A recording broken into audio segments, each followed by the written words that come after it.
Catholic the 5, East Hardy the 4 seed. Preston Randolph gets the first points of the night with this layup. Gideon Good for the other team, going to get inside. The big man takes the bump, but still able to get the bucket for the and one.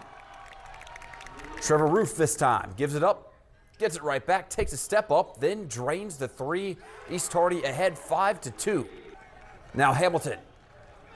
Mason Hamilton misses from deep, but no one boxes him out, so he gets his own rebound and gets the tough acrobatic basket down low. To the end of the first, Cougars extend their lead here as Hamilton, again, this time got to connect the first time. From beyond the arc, Cougars take a 13-4 lead to the second quarter. Preston Randolph giving up some size, but still able to get the shot to fall and the foul. He would convert at the free throw line. Now the Crusaders find a Luke Anderson who pulls and hits it from three-point land. Catholic down 7.